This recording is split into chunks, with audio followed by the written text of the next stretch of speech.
To the Innovative Idea Award competition. This is the second year with this format.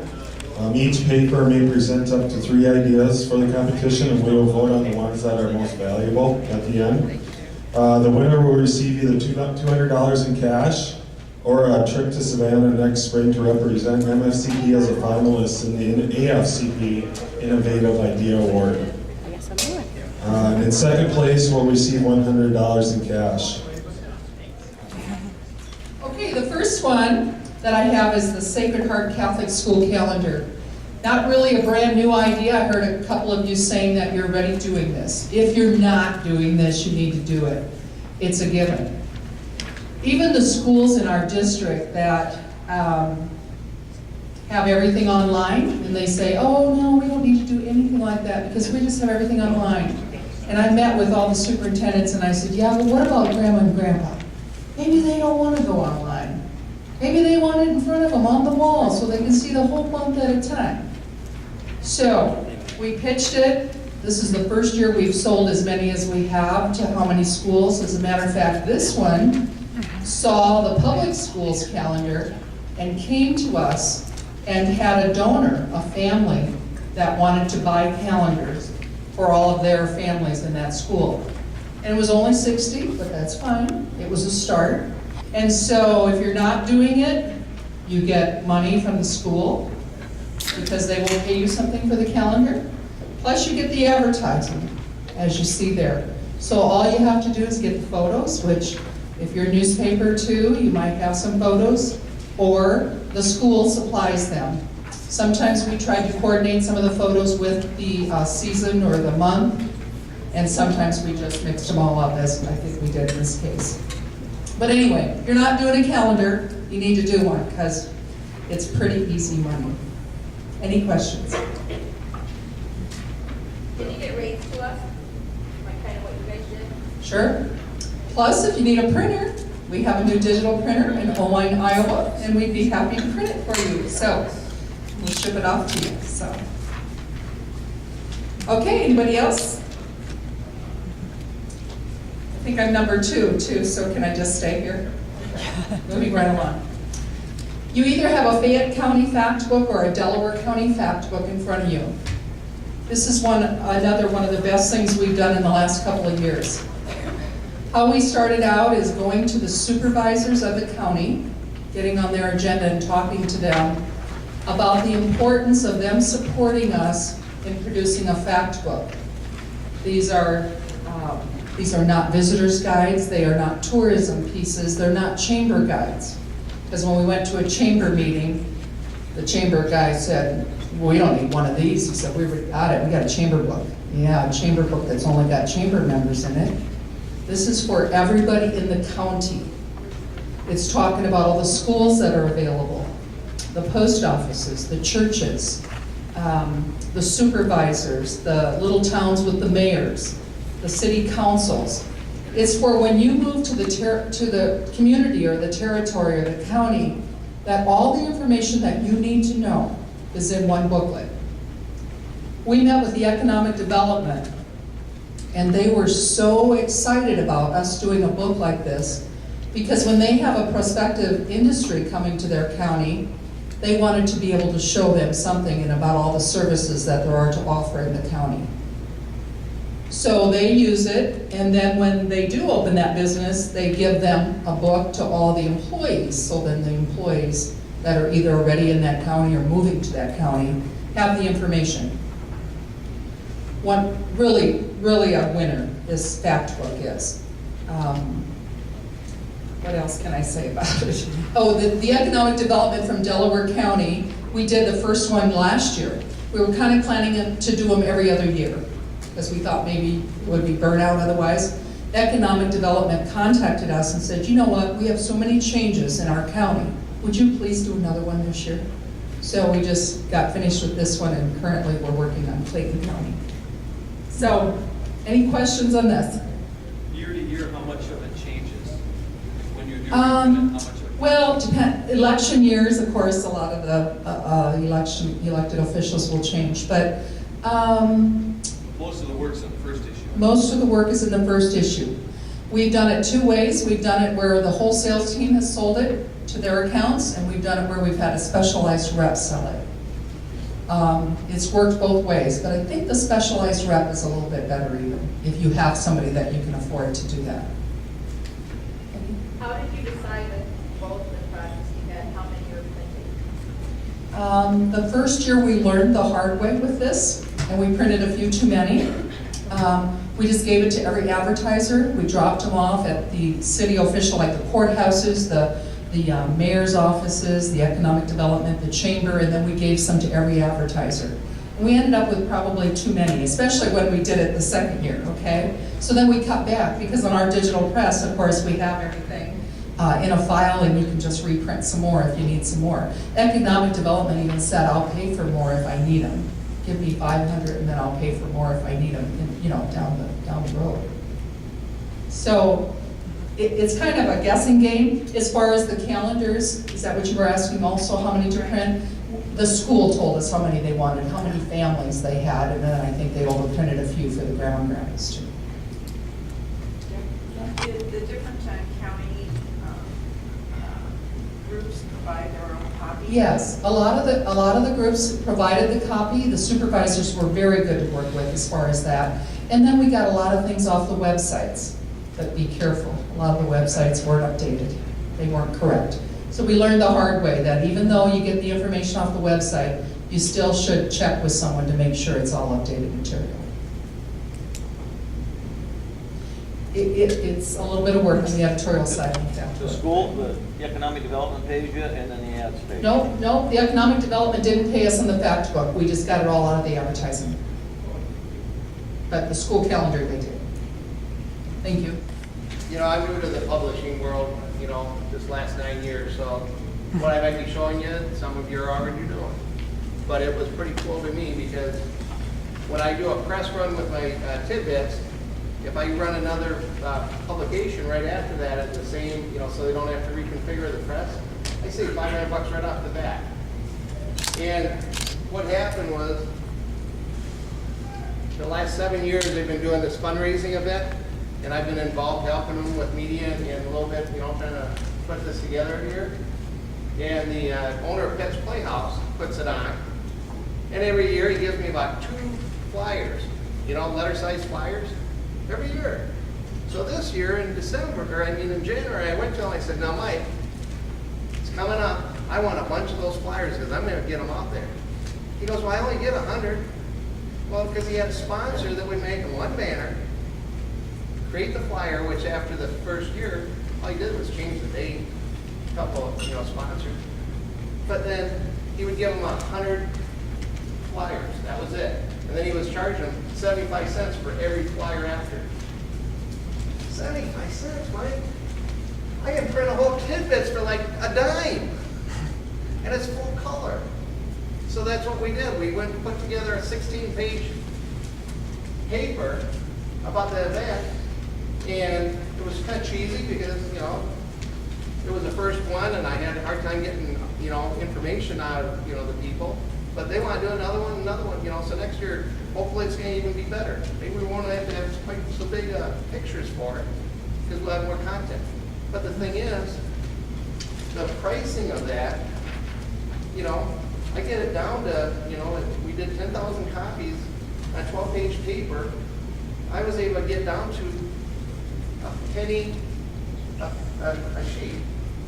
Now, you can create your own pricing. Maybe you give it to them for 25 cents. You're still beating the print shop. And yet you're getting a flyer that's a whole lot bigger than one piece.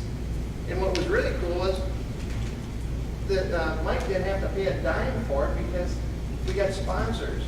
So there's ads. And it was his own vendors that paid for this whole paper.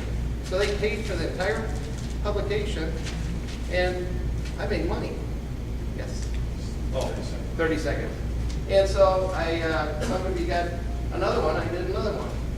Same thing.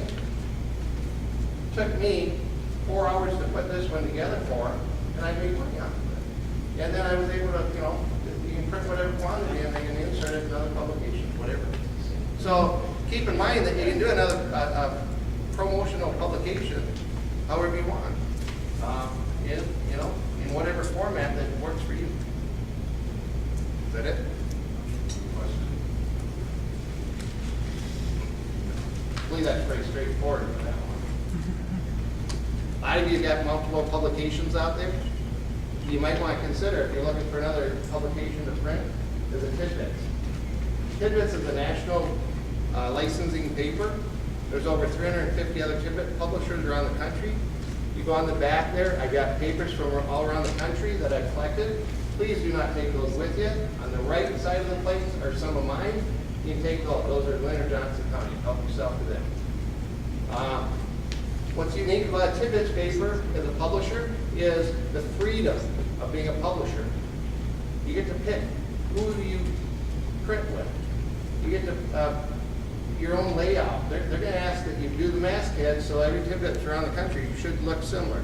They're going to ask that you run their articles. Guess what? You don't have to hire any staff to write your articles because one ad pays for the whole week's ad or articles. So it's really dirt cheap to be able to, put out a Tidbits. It can be in whatever format. So whatever your press format right now is working on. If you need to insert it for your distribution, I like waiting rooms. So it can be a different publication than what you currently do. 95% of mine go into waiting rooms, doctors, dentists, chiropractors, auto repair shops. I've got them at grocery stores and stuff, but those are, great locations where I'll get anywhere from 10 to up to 100 people reading the same copy of Tidbits. And it's what's different about that from a shopper is that there's articles that people are looking for every week. Like this week's, on Apple. Last week was seagulls. Another week, next week's going to be light bulbs. Week after that, it's going to be pizza. But you don't have to worry about editing those articles because they're well written and they're just, people love them. And so if that's something you're looking for is another way to, another publication, you can get a hold of me, but you just call Tidbits Media direct. If you don't have the number, you get a hold of me. But otherwise, right on the paper, you call them because I got nothing to do with it.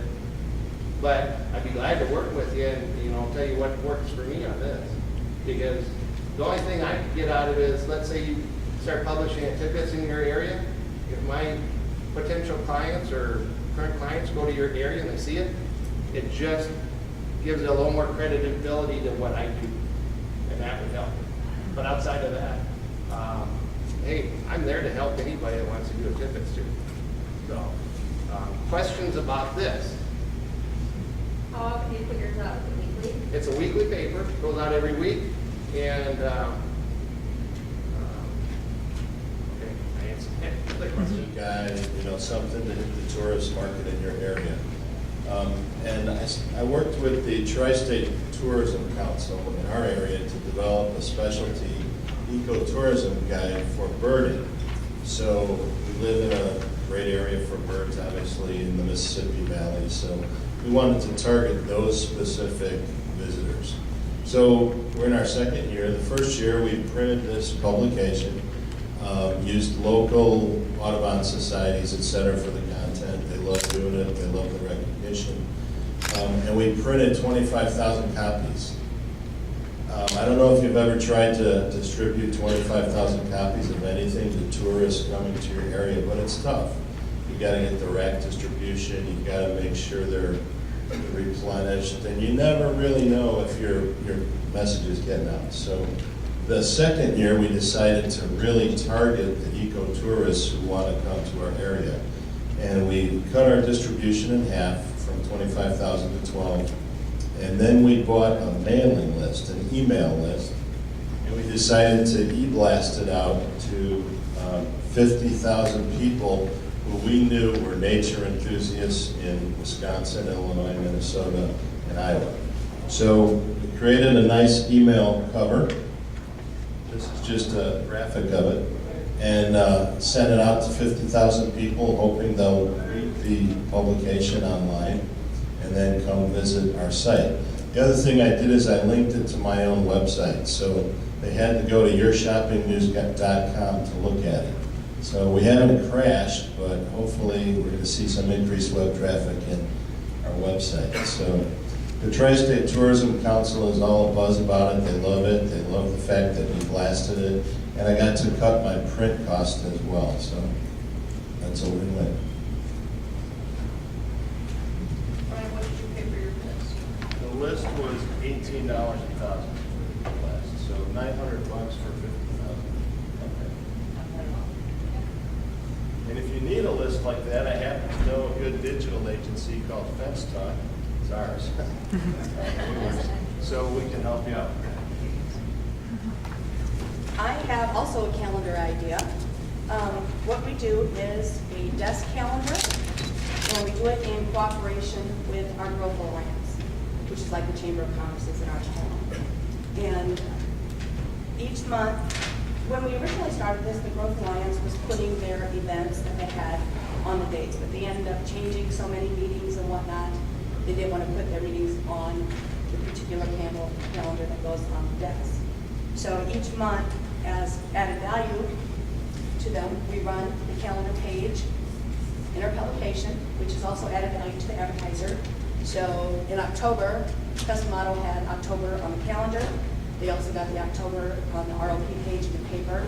And then we go through and list all the events that our Growth Alliance is conducting.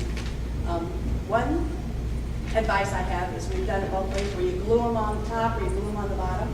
I suggest having the printer put the glue on the bottom, because otherwise when people are rolling their hands over it, they start to curl at the bottom. So it's better if you have the glue at the bottom than the top. Although when you have it at the top, it's more convenient to flip to write your events in that you're going to do. So the Growth Alliance, what we do is to distribute it, we give one calendar to each Growth Alliance member. And our particular Growth Alliance has 500 members. So to distribute them, I hired the Kiwanis Club and pay them, I think it's $500 to deliver these for us, which they like because they're getting out to the businesses, and they can also present their club to prospective members as well. So this has gone over, we've done this for several years, and I think right now, we just started selling, and I think we only have 2 holes left from last year. So, and then each month, when an advertiser buys an ad, they get the 1 month, they get the large ad. You pick the month of their choice. Maybe they had an anniversary or something they want to promote, or it's a florist for February and whatnot. And then every month, they get a small ad down the side. So when it's on a business owner's desk, they're promoting their business branding every month. And we branded the little great kazoo down here in the corner. That was, we had bloopers. We had, I don't know if you can see or not, we had an advertiser, and we didn't notice where it printed. His face is green, and it was green on every month. So we kind of had to make it a little bit of Jacob, but does everybody have any questions about What do it? you charge for gas space? We charge $390, and we split bill it. So we'll bill them half in November and half in December. And we have them printed the 1st of December, so the Kiwanis Club has the entire month of December to get them out. So it's about $4,600 worth of money. Any other questions? What's your cost per calendar? It is, you know, I got that with me, 'cause I knew so much of that. $3.34. And then we also give each advertiser 10 calendars. So they can loan them out to either their employees or their customers or whatever they want to do with them. The second project I brought is our dining club book. And we do this once a year. The coupons that we have in here are good for 1 year. When we present it to the restaurants, they get their ad in here at no charge, but they have to do a buy one, get one free offer. So this is filled with buy one fish, get one fish free, and so on and so forth. Buy one entree, get one free from Perkins. So the value of this, when we started out, we've been doing this for several years. This was one from about 7 years ago. So it has grown. So the restaurants are seeing value in it, they're getting traffic. We're promoting their business from the house ads, because how we make revenue is we sell the books. So we sell the books to our readers. We promote the ads with the restaurant logos, and we have some sample coupons on there. And we're selling them 1 for $25, or we do 2 for $35. And when we started out several years ago, we printed like 100 books. Last year I printed 350, and we by the middle of January, and we start distributing in December. So we're still getting calls. Do you have any dining club books? No, but we'll have a new one again in December. So this year I'm going to print 400. I don't want to print too many because I don't want to be stuck with a bunch of you. And these are about $3.50 a book to print. What do you sell the books for? One for 25 Oh, or yeah. two for 35, yeah. So it's really good value. Do you mail them out to people when they order them, or they? If we mail them, we ask for a fee of $2 to mail them. Otherwise, they come in. But we have, yes, we have. And we run a ton of house ads throughout the city. What did you say you call it? Dining club book. Okay. How big is your Yes. area that you sell in? Pretty much, we just cover like a 20-mile radius of our community. So we do have, I'm from Fort Dodge, so we have Fort Dodge restaurants, but we also have ones in Humboldt, which is about 20 mile distance, and Cowley and Webster City. So we kind of stay within a normal amount of range for someone to be able to drive. And another thing we don't do is we don't allow them to do like buy a burger, get a free fry. It has to be buy a burger, get a burger free, or we don't let them participate. Otherwise, the value of the book, then you're not going to be able to sell them. So we make everybody either have to do it or they don't participate. And they haven't had a problem with that, and we only allow them to do 4 coupons. So each advertiser is limited to 4. They can be all 4 the same, or they can do 4 different offers. Do you have a certain date the coupons are all good still? Yes, they're good for 1 year. So they're good from December 1st until November 30th. And they make good Christmas gifts. A lot of people buy them for Christmas gifts and stockings for Christmas, things like that. Do you have church groups or schools or anyone else doing that as well, or? No, not really. You know, there has been punch cards in that area before, you know, but they had all different types of services. Or they'll do like just a Casey's pizza card or something like that. What's the one that you see like this frequently? Entertainment. It's probably in your market. Isn't it a national group that does that? Entertainment club. Sold me. Can't hear it. As far as I know. And this one had 135 offers. Hopefully you got a copy of our Osceola and Creston Living. If not, there are some more copies on the far back table back by this lady's leftover lunch. We just started these magazines here about 2 years ago, and I tell you what, we've got tremendous response from them, both advertising-wise and just people reading them and looking at them. We mail them out in both communities. Osceola's a town of about 4,200 people. We sold about $7,500 worth of advertising in this book, and people just loved it. Same thing in Creston. This is a 20-page book in Osceola, so a 40-page book in Creston. On the inside is a copy of our rates that we use for our book on that end of things. Same thing, we sold about 16,500 in our Creston book, town of a little over 8,000. Between the mailing, printing, the rest of it is about, right around about $6,000, $6,300. So a good return on investment and great PR. Like I said, we had people even coming up to us a month after we did this and said, oh, I really love that, but when's the next one coming out? So easy to do, fun to do, and make you a lot of money. Harlan, and I've gotten to know several people in the MFCP here over the years, so I've kept mine very simple. So we do a NCAA basketball tournament. I don't know if anybody else has done those. I haven't seen them around. What we do is we sell 32 sponsorships on a page, and we run the bracket once they announce the pairings for the basketball tournament. We run the bracket so our readers have the bracket that can follow along. Then we do kind of a random drawing for each business. They get 2 teams. They get one team that's a top 8-seeded team in the tournament, and one that's a bottom 8-seeded team. So they get one kind of good team, one kind of crappy team. Whoever has the team that wins the NCAA tournament gets a free full-page ad. So we end up, they're $35 a piece in our penny saver. So we make $1,100 and some dollars off the page. Then we give them a free page. So it's $550 or so for each page that runs. It's a lot of fun. We call them, I think when they make the Sweet 16, we give them a call and say, hey, you're still in the running, just to remind them that they're in it. Call them again, start the Final Four to tell them that they're still in. And so we had a lot of fun with that. It's a quick sell. We sell it in probably a day or two, maybe. It's 2 of us. Really easy to do. Maybe have 1 or 2 business turnovers all each year. People that are in it love it. The other good thing about it is once they get their free full page and they get good response from that page, they're coming back for some other large space advertising. It might not be another page, but it'll probably be a quarter page or a half page. We also have a lot of luck upselling processed color on that free page. So you charge them for the color, they might rerun the same page again, they know they got one free, they might feel bad maybe, so they run it again. It also helps their business. So that's the first one. Any questions on that one? Mike, so you just run this once at the beginning of the tournament? Yes. What do you charge? It's $35 per sponsor, Okay. and there's 32 of them on there. The cost really has not been an issue. You get a 2 by, it's about a 2-inch ad on this page, and then you also have a chance to win the free full page ad. So, you know, get a 1 in 32 chance of winning the free page ad. So, pretty good odds. And I think you started to say this, maybe you did all. How again did you pick what teams they got?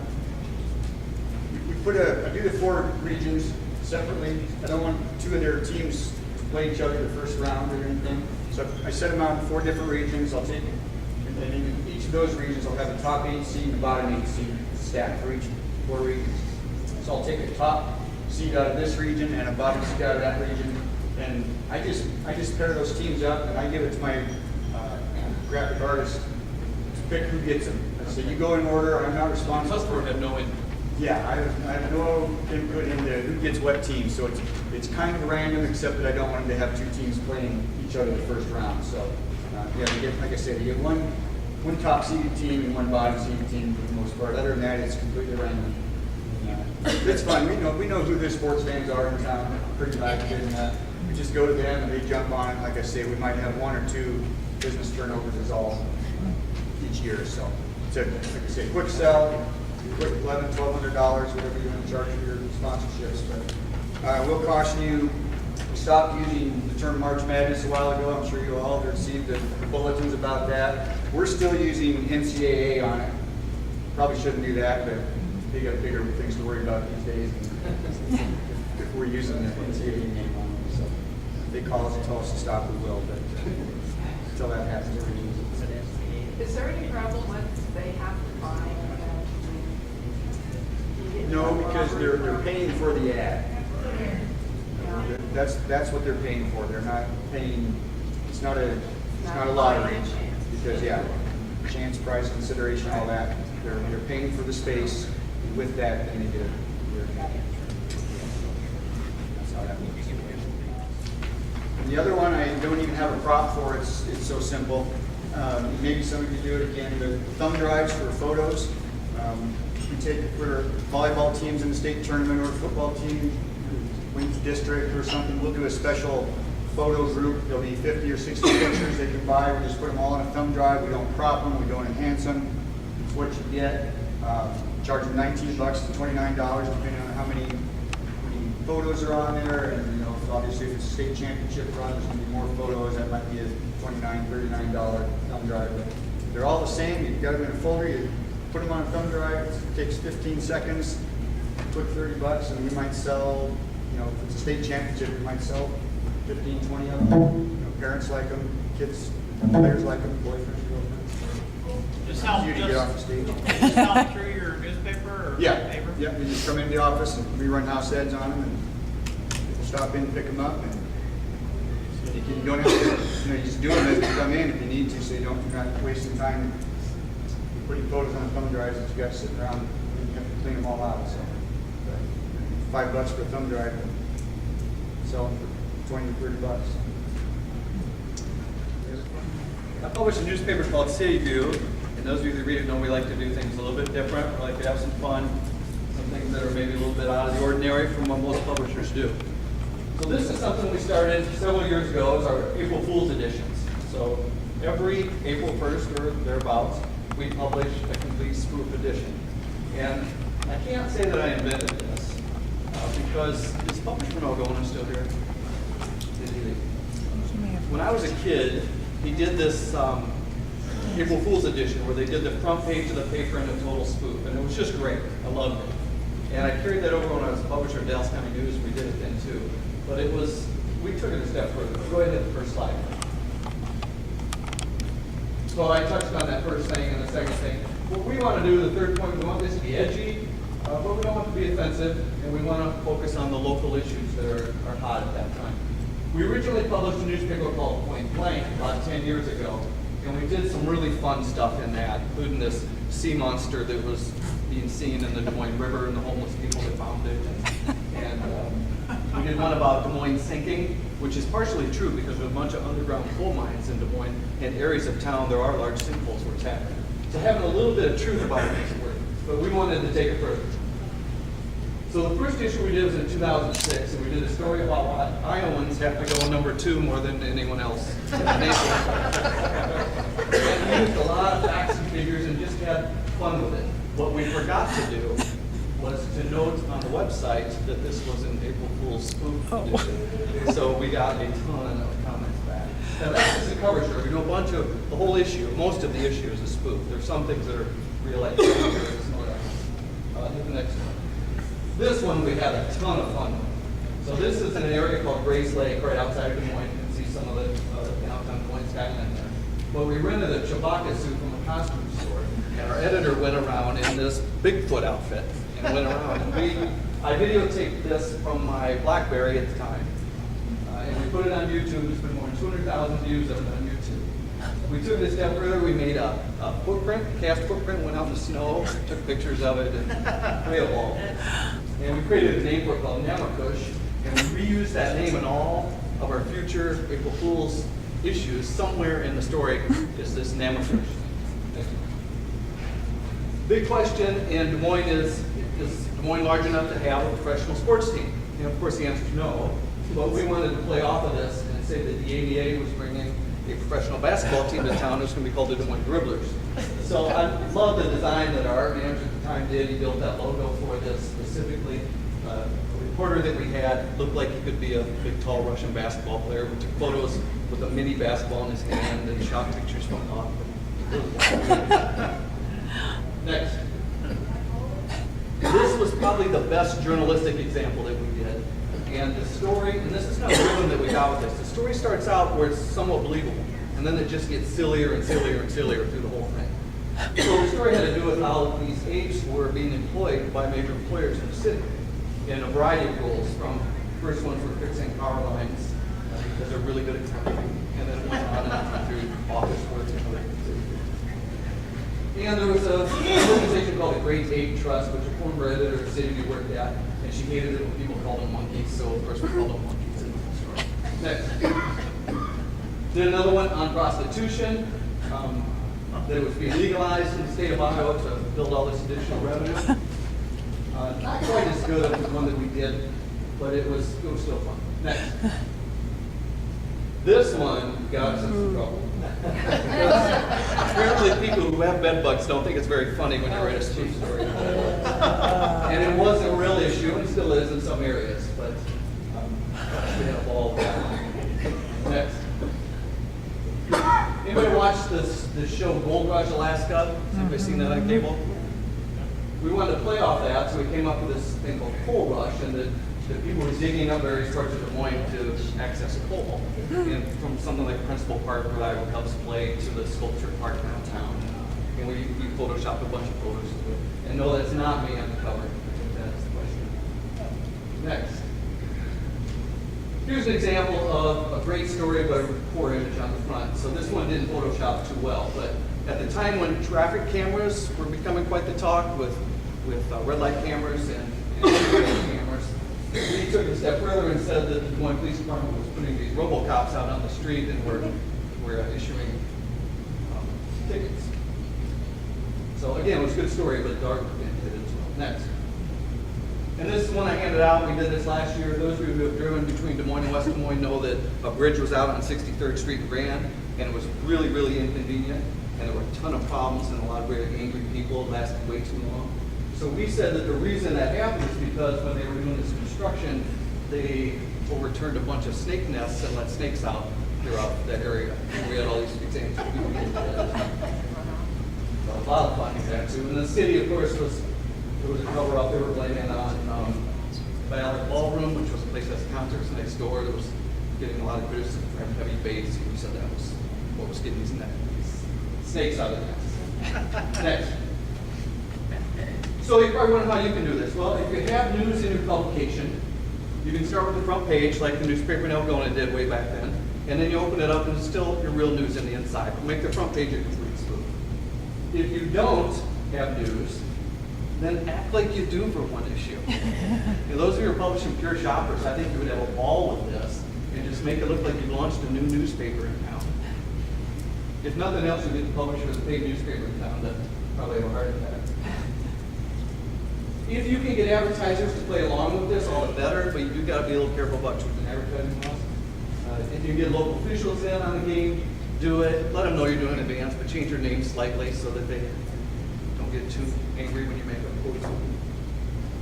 And then the advice to it, if you do publish it online, make sure you add April Fool's at the end of every story. One of the things this does, aside from just being a lot of fun and building a lot of excitement with readers and advertisers, is that it will grow your website traffic immensely. So plan that, expect that. And that's it. Any questions, comments? What are all the ways you make money with it? You know, we had people specifically that wanted to advertise in this issue because of some things we were doing. One of the things we did, if you look in here, we published nightlife photos from various bars and clubs in town. And in this issue, we took actual celebrities and put them in it. So if you're thumbing through this, you're like, that's Tom Cruise. He was a Dirt fan, So we would have advertisers that would want to be a part of that. The other thing, we would take band pictures, and in these, oh no, I can't thumb to it, but if you look through it, you'll notice that there are politicians that are in here on the musician shots. Page 22. 22? It's even better when Yeah, so that there's doesn't quite. Sarah Palin and Steve King, Bill Clinton, Governor Branstad, all photoshopped in on these various band photos in here too. Not a huge revenue stream with it, more of a reader interest, more of a website traffic growth, more of just one of those things you want to brand yourself as being the company that likes to have fun. I have the unfortunateness of trying to follow that up. So, unlike Russ, I really have not been in the advertising world long. I've been with Consumer News since basically June. So, and one of the neat things that we did this year that they introduced me to was our trivia page. And what we did is we go around and we set the amount at 12 maximum advertising. And what we did was what we call a 2x2 or 2-column width by 2-inch high full color ad, and then they have to run it. It's a 4-week commitment at $35 a week. And what we did with their ad is then we made 12 questions directly related to their ad. So we added a lot of value for these particular businesses because people actually had to stop, take time, and read their ads in order to answer these questions. So then we ran this for 4 weeks. Every week we kind of switched the order of the questions so people just couldn't, I don't really have to read these again, so I'm just going to go out and fill it all out again. So then we ran this for 4 weeks, and then at the end of the 4 weeks, we drew 4 names. And each one of the people, names that we drew, could pick a $50 gift certificate to any one of the 12 businesses that advertised on the page, therefore giving the customers even more value. They had potential, if all 4 people chose $50 to their establishment, potentially they could recoup $200, But most of the people that we drew, they all kind of drew different names, so it kind of broke it up, which gave kind of people, it kind of spread it out a little bit. One of the funny things about this is I actually had, and this is kind of an argument for advertising a shopper, I had one of the people on here that were reluctant to do it. He just said, I'm at the country club and my customers here don't really read a shopper. So when I was going through the applicants, of course they fill out the questions, their name, address, I held back at least 10 people that lived on Country Club Drive that filled this out. And I was able to take it back to that client and say, look, there are people that read this, and wasn't one of the people that won the, was chosen for $50, but it's a way to track where the different, we had people from all different regions filling these out, so it's a way to track also where your readership is coming from. So it was a great promotion. People liked it. We'll definitely do it again. It added a lot of value for the customers and the people who read it. So that's it. Do you have copies of that? Is there copies? I don't have any copies of this. I do have a copy. I have a flyer with the information that we used that we took out to the customers, if you'd like that. Did you change the questions each week, or was it the same question? It was kind of, there's only so many questions you can get off of a 2x2 ad. right, 2x2 ad. So we tried to change the questions up if we could. Otherwise, we just kind of switched the order around, rotated them, so people would actually have to read the question and go back and find the correct answer on each ad. A few years ago, we did a needs assessment with our sales reps, and we found out what they do really well and what they don't do really well from what they told us. And one of the things that came out of that was we found that our reps don't really do a good job of asking for testimonials or referrals. And there's a lot of work in asking for a testimonial because you have to go get a letter. Usually you have to draft a letter and you have to track the person down and sign it. They don't like what you put in the letter. So we went to actually shooting them doing testimonials on our camera phones and putting those on YouTube. And once it's on YouTube, it's on there forever. So I'm going to pull one up and show it to you. Hopefully we have time for two.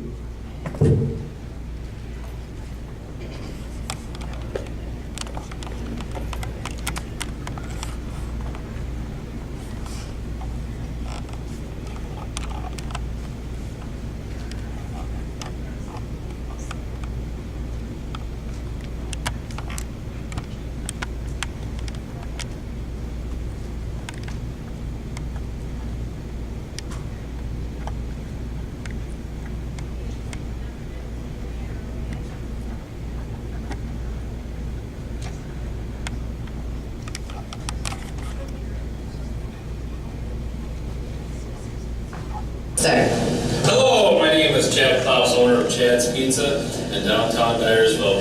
I'm here today to do a testimonial for my favorite newspaper, the Shopping News. I want to start by showing you a full-page ad that I took out in the Shopping News. And I want to let you know I was very impressed with the ad, very impressed with the graphics, and even more impressed with the results. It was awesome. What we did is we took out the ad just for 7 days. We put 2 coupons in the ad. And I'm happy to report my results were over $2,908 in incremental sales over the previous week. The ad itself only cost less than a fourth of what the grand revenue was. That was incremental to the original sales. So really what I want to do is show you the results that we found. We took our ad up, and of course we turned around and did the ad again. We're so impressed with it. But check this out. Free Shopping News! Woo!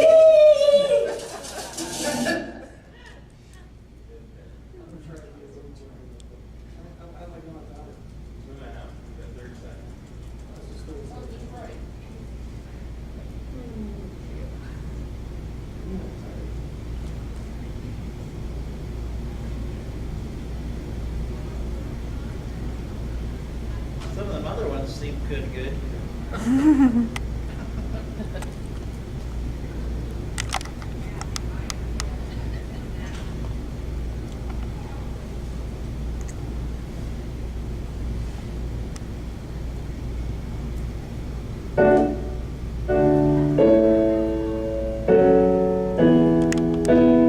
Hello, my name is John Faber. I own the Culver's here in Verona.